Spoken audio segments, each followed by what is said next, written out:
मैं ताण दी बाण तू है मेरे स्वामी। मैं तुझे आगे अरदास मैं होर थाऊं नाही जिस पह करूं बिनंती। मेरा दुख सुख तुझ ही पास। गज बज के सच्चे पातशाह गुरु गोबिंद सिंह महाराज जी की फतेह। सांझी करो आखो वाहिगुरु जी का खालसा वाहिगुरु जी की फतेह। धन गुरु नानक साहब महाराज जी कहते हैं कि ये बख्शिश करते हैं कि संसार दे विच चार युगां दे विच वेदां शास्त्रां पुराणां उपनिषदां दे विच साडे देश की धरती ये कहती है कि सतयुग त्रेता द्वापर ते कलयुग इस समय वंड की है। लखां लखां साल इन्हां दी उम्र वंडी है कि फलाने समय दे विच पहलां सतयुग कदी वरतिया, फिर त्रेता वरतिया, फिर द्वापर वरतिया ते हुण कलयुग चल रहा है। सतगुरु गुरु नानक साहब महाराज बख्शिश करते बाणी च असी बेअंत वारी पढ़िया और आसा की वार बाणी च असी रोज़ जिहड़ा सिक्खी दा नेम है ये बाणी रोज़ असी पढ़ते हैं कि सतयुग रथ संतोख का धर्म अगै रथवा। ये सतयुग द्वापर त्रेता ते कलयुग धन गुरु नानक साहब कहते कि बाहरों नहीं है, ये मन करके है। जे चार गुण मन के अंदर हैगे, संतोख हैगा, दया हैगी है, पार ब्रह्म परमेश्वर का नाम ते भाव की उहदी याद हैगी है, ते चौथा गुण जिहड़ा अपने आप नूं सदा हलेमी विच रखना, अपनी औकात नूं समझना कि कवन मूल ते कवन दृष्टानी। सो सतगुरु जी कहते जिदे अंदर ये चार गुण ने उहदे अंदर सतयुग ही वरत रहा। जिदे जिदे अंदर ये गुण घटते जाते ने फिर उहदे अंदर उहो जिहा युग वरतदा जाता है। जे संतोख खत्म हो गया महाराज कहते लो जी सतयुग भी गया फिर। But what is contentment, what is real happiness according to Guru Granth साहब जी। संतोख की है? संतोख का मतलब ये नहीं कि one does not have to do endeavour through whatever he और शी नीड्स। ਇਹਦਾ मतलब यह है कि बंदा ये नहीं कि हत्थां उत्ते हत्थ रख के बह जाए लै जी मैं संतोखी हो गया मैनू कुछ भी नहीं चाहिए। गुरु ग्रंथ साहब जी की बाणी च ये संतोख की परिभाषा नहीं है। हाँ वेदां शास्त्रां दे विच संतोख की परिभाषा तुहानू मिलेगी कि सब कुछ छड्ड दो तो तुहानू संतोख मिलेगा। महाराज कहते आओ मेरी बांह फड़ो। गुरु नानक साहब कहते हैं कि बांह फड़ीए तुहानू दसीए संतोख की है। संतोख सब कुछ है, सब कुछ दे विच संतोखी हो के दिखाओ तां संतोख की परिभाषा है। This is the real contentment, this is the real happiness. यही संतोख की परिभाषा है और यही धर्म है। त्रेते धर्म कला एक चूकी। एक कला का मतलब जे अंदरों संतोख मर गया ना फिर महाराज जी कहते सतयुग गया अंदरों।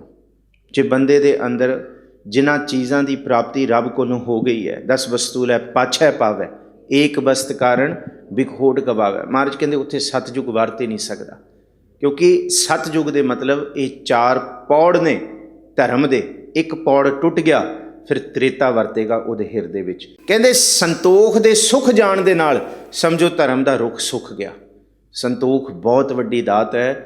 गुरु ग्रंथ साहब जी दे इन्हां शब्दां विचों पता लगदा है कि संतोख सिखर है। बाकी धर्मां तुसीं देख लो जी, सूफी मत दे विच भी संतोख चौथे नंबर ते आउंदा है। जे बुद्ध धर्म दे विच देखो जिहड़े उन्हां दे 8 सिरलेख ने प्रिंसीपल्स ने उहदे विच संतोख 7वें नंबर ते आउंदा है। पर गुरु ग्रंथ साहब महाराज जी की बाणी दे विच संतोख पहले नंबर ते है।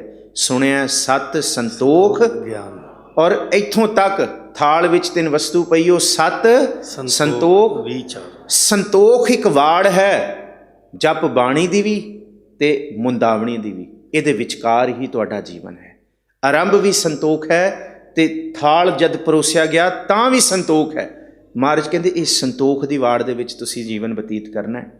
और इस करके साहिब जी कहते हैं कि जे संतोख चला गया फिर त्रेता वरतेगा, बाहरों नहीं अंदरों। त्रेता धर्म कला एक चूकी, 3 चरण एक दुबदा सूकी। कि सूकी का मतलब एक दात खत्म हो गई, दुबदा आ गई अंदर। संतोख उत्थे वरत गया जिते हाय हुण की होएगा। मरकट मुष्टि अनाज की मन बोरा रे, लीनी हाथ पसार छूटन को सहसा परिया मन बोरा रे, नाचियो घर घर बार। जिस तरह एक बंदर एक मुट्ठी चने दे पिछे अपने आप नूं गुलाम बना लैंदा है। महाराज कहते इसी दुबदा दे विच मनुख दे अंदर त्रेता वरत जाता, सतयुग चला जाता है। जिस दिन दुबदा आ गई, गुरमुख होवै सुसाच वखाणै, मनमुख पचै अवाईए। गुरु दे सन्मुख रह के ये गल समझ आउंदी है कि भाई यही आखो, मैं ताण दीवान तू है मेरे स्वामी, मैं तुद आगै अरदास, मैं होर थाऊ नाही, जिस पै करो बिनती, मेरा दुख सुख तुझ ही पास। जे ये बात खत्म हो के अंदर दुबदा आ गई ना, हुण की करिए? फिर महाराज कहते सतयुग खत्म हो जाएगा। अंदर किवें उहदा तृप्त होए? वो कहता बाहर दीयां वस्तुआं प्राप्त करके मैं रज जावांगा। महाराज कहते कदी नहीं रज सकदा, ये तो जंगल दी अग है। जंगल दी अग नूं कदी पुछया हुण तू रज गई है, सारा जंगल साड़ता है? कहते नहीं, हजे भी कुछ बाकी है तो मैं साड़ देवां। महाराज कहते तृष्णा अंदर कदी नहीं रजन देगी। इस करके तृष्णा कदी भी संतोख की प्राप्ति का इलाज नहीं है। तृष्णा मरेगी तां संतोख आएगा।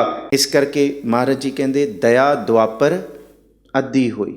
जिस दिन जिस मनुख के अंदरों दया भी चली गई ना, महाराज जी कहते फिर उहदे अंदरों त्रेता युग भी चला गया। दो पौड़ टुट गए धर्म दे। हुण पहला संतोख गया, उस तो बाद सतगुरु जी कहते कि त्रेते दी कला तो बाद दया गई, क्योंकि त्रेते दे विच दया भी गई। दया द्वापर अद्धी होई। कहते हुण दो धर्म दे पौड़ रह गए। फिर मैं तुहानूं बेनती करां, असी कहते हैं ना धन नाल सब कुछ किया जा सकता है, पर गुरु नानक साहब कहते हैं सच्चाई ये है, जो काम दया कर सकती है वो काम धन भी नहीं कर सकता।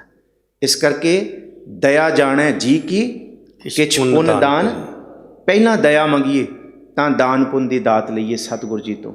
सतयुग त्रेता ते द्वापर दे विच ये बहुत मनिया जाता सी कि भाई दान करो, इस तो बाद तुसी कर्म करो, जिन्ने कर्म कर सकते हो यज्ञ करो, बलियां दिओ, ये सारा कुछ सी। ते तीसरे का जिक्र हुण सतगुरु जी कर रहे कि तीर्थां दा। ते तीर्थ एक नहीं, एक दो होंदे ते चलो मान लेंदे।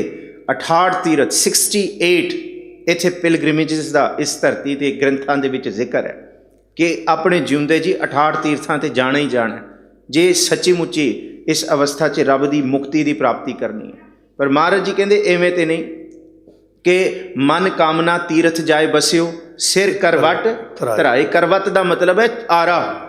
हरिद्वार या बनारस कांशी दे विच गंगा के कंढे च आरे रखे होंदे सी। क्यों जी? आओ जी इत्थे आके अपने तन नूं दो फाड़ करवा लो तो तुहानूं स्वर्ग जरूर मिल जाएगा।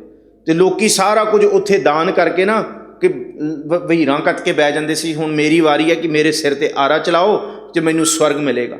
महाराज कहते किहड़े स्वर्ग की गल करते हो? कित्थे मिलना स्वर्ग? जे तन ही नहीं रहना तो फिर काहदा स्वर्ग? इत्थे स्वर्ग बनाइए, इत्थे ही स्वर्ग है। इस करके नहावन चले तीर्थी मन खोटे। जे तीरथ की यात्रा भी किसी मनोरथ बाहर दे मनोरथ लई है, रब की प्राप्ति दे लई नहीं है, दरगाही उस्तत लई नहीं है, फिर महाराज कहते वो भी प्रवान नहीं है। इस करके साहिब जी ने जिथे भी साडे तीरथ ने, या जिन्हों आपां हरमंदर साहब कहते हैं या तरन तारण साहब कहते हैं, उत्थे तीरथ एक प्रवान नहीं है कि कल्ला तुसी इत्थे करके इशनान करके नहीं। पहला उत्थे मन का तीरथ है। जिथे तुसी तन का इशनान किया है उत्थे फिर तुसी बंदगी इबादत करके मन का भी इशनान करना है। पर जिथे ज्ञान ही नहीं है तो सतगुरु जी कहते उत्थे तो फिर ये समझो कि पहला गया सतयुग, फिर गया द्वापर, तो हुण त्रेता भी गया।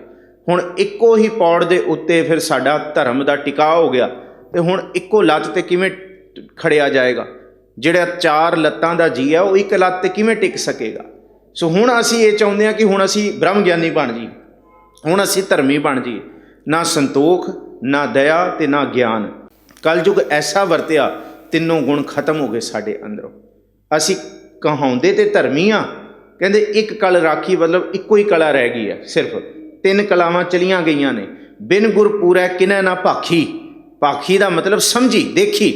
गुरु तो बिना इस पता ही नहीं लग्या कि भाई धर्मी होना सिर्फ बाणी पढ़ना नहीं है, धर्मी होना सिर्फ इत्थे आके मत्था टेकना नहीं है, इत्थे झोली अड्ड के संतोख दया ते ज्ञान भी मंगना है।